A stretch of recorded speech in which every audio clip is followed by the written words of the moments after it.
El Calderón alemán, recepción e influencia de un genio hispano, 1654-1980, por Henry W. Sullivan.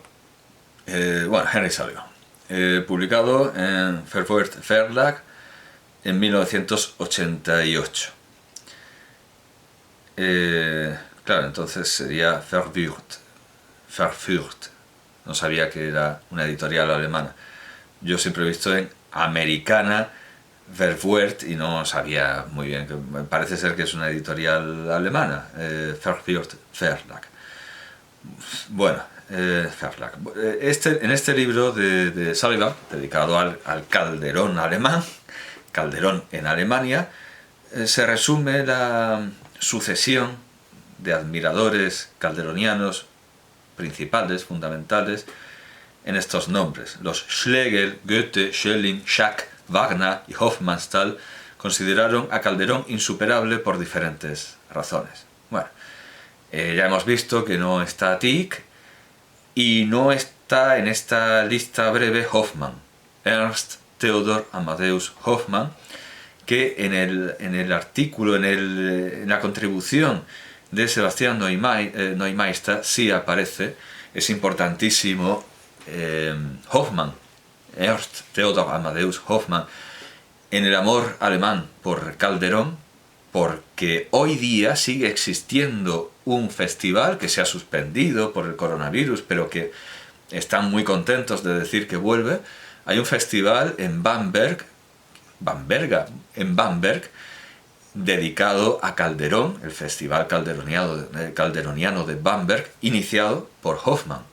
Así que es un nombre que no se puede negligir y olvidar, y generalmente se olvida a este autor mayor, a este autor universal que es Hoffmann. Ernst Theodor Amadeus, con esas iniciales tan problemáticas, ETA. Bueno, pues Neumeister, en este Calderón y la literatura alemana, naturalmente que habla de él. Después tenemos en el segundo volumen una sección dedicada a los autos sacramentales. Se estudian obras y conceptos. Obras como los encantos de la culpa, conceptos como la herejía. Otra sección dedicada a las comedias, La dama duende y casa con dos puertas. Otra sección dedicada a los dramas. Y una breve sección dedicada al teatro breve, del teatro breve. Bueno, pues es un volumen muy recomendable, que no se ciñe a la inmediatez de un congreso como este del año 2000, en el que parece ser que tenían poco que decir sobre Calderón, sino que vuelve la vista atrás y toma todo aquello que se ha publicado en el siglo XX que puede ser útil. Y entre las primeras cosas, en primera línea de utilidad, está el ensayo sobre la música en Calderón, que no es guarriarré. ¿Cómo lo califica? ¿Cómo lo cataloga? De guarriarré, hombre. Es algo muy importante, muy importante. Lo que pasa es que ese artículo o esa sección que va de la página 415 a la 441, que está bien, la podemos encontrar como un libro entero de unas 200 páginas. Es el volumen cuarto de Música Barroca Española, de Miguel Querol Gavaldá, publicado en el año 2017, aunque en realidad el libro es de 1981. Bueno, tiene 40 páginas más 183 por las partituras. Está publicado por el CSIC en 2017 en formato digital gratuito, cuyo enlace voy a poner. En realidad toda la obra de Gavaldá está ofrecida de manera gratuita por el Consejo Superior de Investigaciones Científicas, al igual que otros muchos autores que están en la sección Libros, Consejo Superior de Investigaciones Científicas, edición electrónica. Yo voy a poner el enlace solo al volumen, he dicho cuarto, al volumen sexto. No sé en qué estaba pensando, el volumen sexto. Lo enlazo. Y ese volumen sexto son unas, pues sí, unas 227 páginas, lo que se ha dicho con partituras.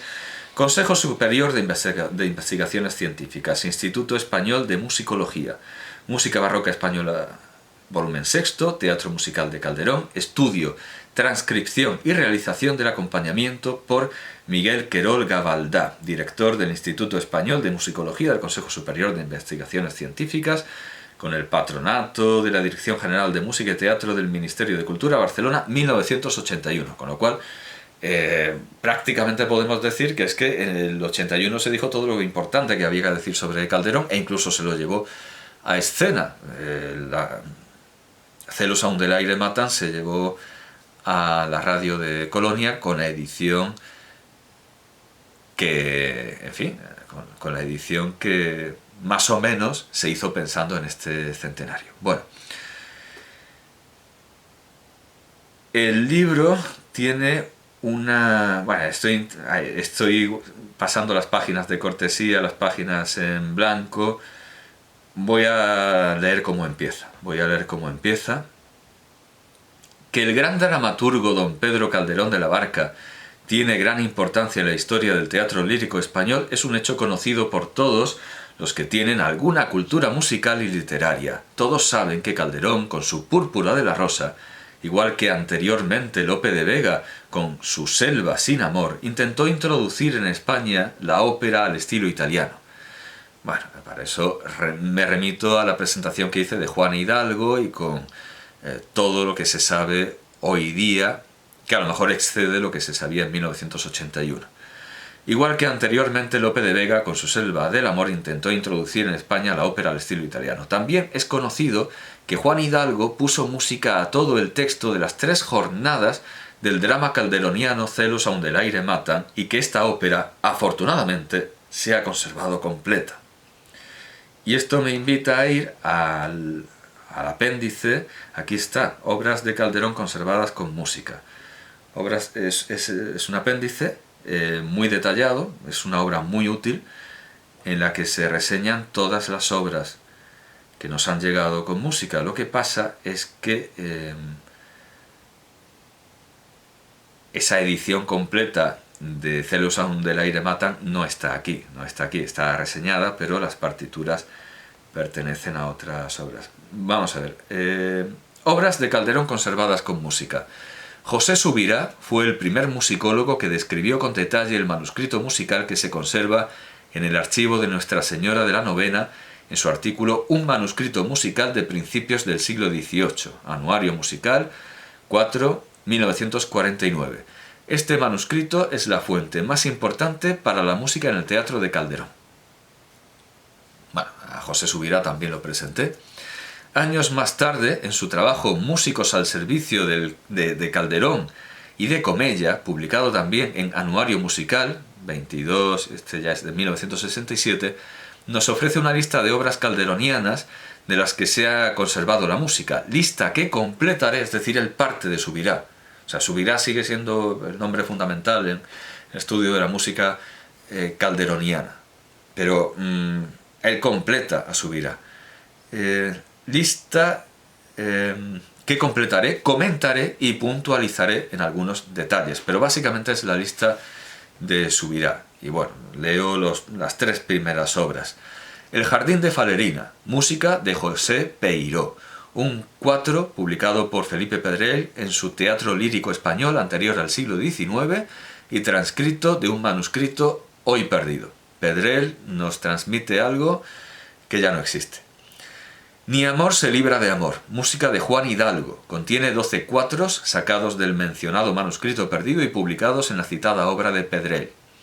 Celos aún del aire matan, ópera en 3 actos de Juan Hidalgo, cuyo primer acto descubrió José Subirá en el Palacio de Liria, Madrid, y publicó en la Biblioteca de Cataluña, Barcelona, 1933. Otro manuscrito conteniendo la ópera completa, o sea, los 3 actos o jornadas, fue descubierto por Freitas Branco en la Biblioteca Municipal de Évora. De este manuscrito, el mismo Subirá transcribió posteriormente los actos 2 y 3, habiendo entregado su transcripción todavía inédita a la mencionada Biblioteca de Cataluña hace ya 15 años. Bueno, pues la versión definitiva, la versión vamos, la versión para las tablas, porque claro, es una versión que recorta algunas cosas para su representación, claro. La versión, la edición musical final es esta, que se anunciaba en el Congreso Internacional Calderoniano de 1981, la de Pedro Sáenz y García Valdecasas, José Guillermo García Valdecasas. Porque, como aquí se dice, la edición de Subirá estuvo durmiendo el sueño de los justos y al final no fue posible hacerla. Bien, ya he hablado de Hoffmann y del Festival de Bamberg. Esto en cuanto a la parte académica sobre la recepción en Alemania. Pondré en la caja también esta recepción, incorporación y crítica de la obra calderoniana en Alemania desde 1658 a 1872, de Cardona Castro, 1658. En tanto que Sullivan lo adelanta a 1654. Su libro se llama El Calderón alemán, recepción e influencia de un genio hispano, 1654-1980. Bueno, esto en cuanto a Calderón en Alemania. Añadiré también la página del festival del Calderón Freilichtspiele, inaugurado que se celebra se celebra en el Teatro Ernst Theodor Amadeus Hoffmann, se celebra en el Teatro ETA Hoffmann de Bamberg, claro, con razón. Luego vamos a ver qué más. Sobre Calderón en el Reino Unido, Calderón en los autores ingleses, pondré en la caja también, ya he dicho, pero claro, se lo he dicho a mis alumnos de manera abreviada. Ya he dicho que Shelley traduce a Calderón. Para la relación de Shelley con Calderón tenemos un magnífico libro que se puede encontrar en archive.org. Por cierto, veo que está celebrando su 25º aniversario o algo parecido. No sé si nos regalarán algo. Ya nos regalan bastante. Bueno, pues está en archive.org, .org, no com, si he dicho com, de manera completamente gratuita, Shelley y Calderón y otros ensayos sobre la poesía inglesa y española por Salvador de Madariaga. Está en inglés, está publicado en Nueva York. Shelley en Calderón, en Other Essays on English and Spanish Poetry by Salvador de Madariaga. Del año 1920.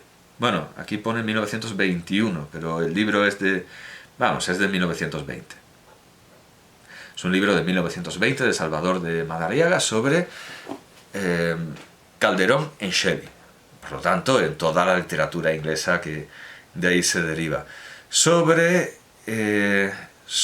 Calderón en Polonia hay muchos artículos también. Ya he expuesto esta línea Słowatzki-Grotowski. Encuentro no ya en la biblioteca virtual Miguel de Cervantes, sino en el Centro Virtual Cervantes, que es la página del Instituto Cervantes. Encuentro una conferencia del consejero de la Embajada de Polonia en España, Leszek, entiendo, Białe, porque esa L imagino que será una L velar, Leszek Białe, entiendo, Białe, consejero de la Embajada de Polonia en España, titulada así, Presencia de Calderón en Polonia, y bueno, naturalmente habla de Słowatzki, y de quienes lo siguieron. Y termina en Grotowski o más allá. Bueno, pues también lo pondré en la caja. Bueno, también habla de Cantor. Algo importante para tener en cuenta que Calderón es un autor plenamente europeo. Claro, no hablo del Calderón francés, pero al igual que en Viena nos podemos encontrar su retrato en cualquier teatro, también en París y en publicaciones del siglo XIX sobre teatro universal estaba como uno de los grandes autores. Por supuesto que Calderón es un autor francés, es un autor austríaco, es un autor alemán, es un autor checo, ya hemos visto las traducciones, es un autor ruso, traducido por Konstantin Dmitrievich Valmont, un apellido curioso, al final resulta que es de origen escocés, Valmont, Sí, es de origen escocés, Valmont. Constantin Valmont es el gran traductor de Calderón al ruso. Y... ¿qué más? Claro, ¿qué más? Lo he dejado para el final. Estos ensayos sobre lo europeo que es Calderón, lo he dejado para el final, pero en realidad debería haber ido al principio, y es una de las líneas calderonianas europeas más fieles.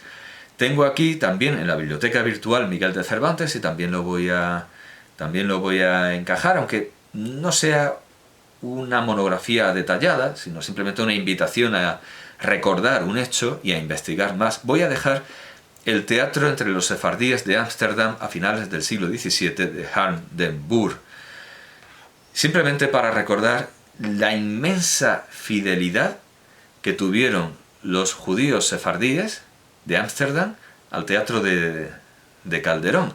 Bueno, muchas veces autores sefardíes como Enríquez Gómez, que fue estudiado por García Valdecasas también, ven sus obras atribuidas a Calderón, que se publican atribuyéndolas a Calderón. Pero al margen de este fenómeno habitual de asignar una obra de un autor desconocido a otro autor conocido, al margen de esto, la pervivencia de Calderón entre los judíos de Ámsterdam es inimaginable.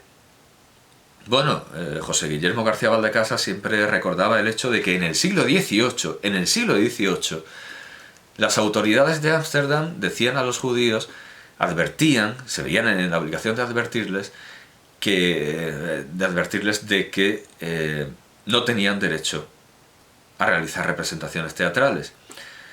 Y los judíos de Ámsterdam respondían desde la sinagoga, anunciando a la autoridad que, como todos los años, tendría lugar la representación del gran teatro del mundo, un auto sacramental. Lo representaban los judíos de Ámsterdam todos los años, aún en el siglo XVIII, como una tradición que no iba con las usanzas municipales, pero que ellos lo hacían de todas maneras. También tenemos el testimonio en el siglo XVII de una boda judía en la que hay una representación de La vida es sueño. Dice Boer en esta obra, el teatro entre los sefardíes de Ámsterdam a finales del siglo XVIII. Vamos a ver, la presenta... vale. Con igual fervor de neófito compuso Miguel de Barrios, el escritor más famoso entre los sefardíes de Ámsterdam, una comedia alegórica al estilo calderoniano, ya que por una parte, efectivamente, los judíos de Ámsterdam escriben al estilo de Calderón, pero por otro lado es que representan e imprimen a Calderón. Dice en la página 684. No ha de sorprender, pues, que estos sefardíes conocieran muy bien las literaturas de la península, y no sólo los que habían nacido allí. Basta con examinar las bibliotecas de Baruch Espinosa o del rabino David Nunes Torres, ambos nacidos en Holanda. Allí aparecen libros de Quevedo, Gracián, Góngora, Vieira, Camoens, entre otros muchos autores. Es lógico entonces suponer que las comedias tan celebradas en España y Portugal, y que además se representaban traducidas al holandés, tuvieran un público fiel y entusiasta entre los sefardíes de Holanda.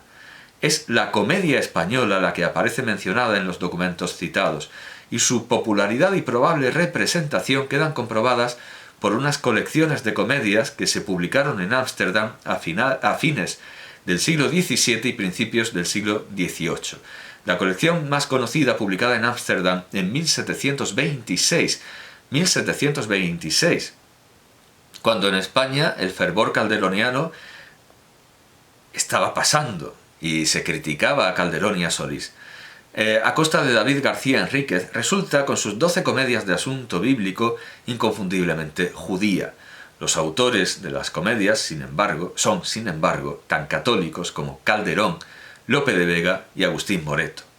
Ya en 1697 y 1704 habían salido de imprentas sefardíes otras colecciones de comedias. Contienen obras de los dramaturgos más populares de entonces como Matos Fragoso, Rojas, Moreto, Calderón, Vélez de Guevara y Vances Candamo. En su texto solo encontramos un indicio de que fueron publicados por o para judíos. Quien lo coteja con otras ediciones de las mismas conocidas obras puede observar cómo desaparecen los nombres de Jesús, María o la Trinidad. Bueno, es la única concesión. En exclamaciones o invocaciones han sido sustituidas por el neutral Dios o Dios bendito. Un lector cristiano, bueno, da algunos ejemplos, un autor cristiano probablemente no se apercibiría de estos cambios, y hay razones para suponer que formaba parte del público esperado en estas ediciones. O sea, se esperaba que también llegaran a leerlo cristianos. Imagino que dará cuenta de esa representación de la vida es sueño. Bueno, parece que... Ya digo que no es una monografía... No, efectivamente, no habla de esa representación de la vida es sueño en una boda. No, bueno, da igual. No es algo que aparezca. Pero ya digo que no es una monografía, sino una invitación a profundizar y a estudiar más. Bueno, con esto creo que he expuesto casi todo lo que no tengo en papel y en libro y no voy a presentar en libro, y me puedo pasar directamente a presentar las ediciones en papel, y para eso, última concesión, a lo digital. Tengo aquí un artículo verdaderamente aprovechable, un artículo verdaderamente interesante, pero interesantísimo, sobre las ediciones de las obras completas de Calderón de la Barca preparadas por Balbuena Briones, por Fernando Rodríguez Gallego, y luego da un montón de lugares en los que está trabajando, lo que quiere decir que está o estaba en pleno precariado, porque cuantas más instituciones se citan, peor se está laboralmente. Universidad de Viena, Universidad de Santiago de Compostela... no, solo dos, lo que pasa es que abultan mucho, solo dos, entonces sí, puede ser que esté haciendo una estancia. Fernando Rodríguez Gallego, publicado en Arte Nuevo, revista de estudios áureos, en el año 2015. Un artículo verdaderamente profundo que compara la edición de las obras completas de Calderón en Aguilar por Luis Astrana Marín con la que acabó reemplazándola, la de Balbuena Briones. Bueno, Balbuena Briones, pero antes hubo un interregno, creo que Balbuena Prat, sí, aquí está. Fue esta de 1951, porque Astrana empieza en los años 40, luego va corrigiendo, va enmendando, y su última edición es de 1951, con lo cual toda la bibliografía posterior a 1951 hay que buscarla en la de Briones. Y de hecho no es poco importante esta tesis de Schreck, que nos descubre la fuente del sitio de Breda. Fue esta de 1951 la última edición de la publicada por Astrana, y como se anunciaba en ella, el plan de las obras completas ahora sí parecía estar en marcha. En 1952, un eximio estudioso de Calderón, Ángel Balbuena Prat, publicaba el volumen dedicado a los autos sacramentales, y en 1956 el hijo de Balbuena Prat, Ángel Balbuena Briones, completaba la labor iniciada por Astrana con la publicación del de Comedias, tras lo que en 1959 publicaría también un remozado volumen de dramas, aparecido como cuarta edición y que sustituía al de Astrana, en proceso paralelo a lo que sucedió con las obras completas quevedianas preparadas por Don Luis, que en esos mismos años, a partir de 1958, otro caso de nepotismo, no sé si tan disculpable como en el caso de los Balbuena, a partir de 1958 fueron sustituidas por una edición de Vida a Felicidad Buendía, sobrina de Manuel Aguilar. Es un artículo interesantísimo que me confirma en la buena decisión que ha sido comprar las obras completas de Calderón en la versión de Balbuena Briones, porque de la de Astrana viene a decir que el prólogo habla simplemente de la historia textual, poniendo, como es habitual en él, como hoja de perejil a otros eruditos anteriores.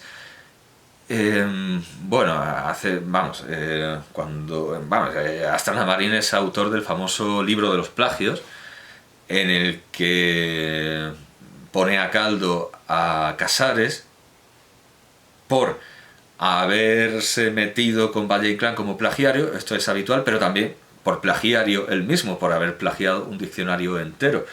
Bueno, creo que en la presentación que hice de Casares quedó bastante claro que su idea por la que es aclamado de un diccionario ideológico no es suya, ni muchísimo menos, ni en la ejecución, ni en la nada. Bueno, Astrana Marín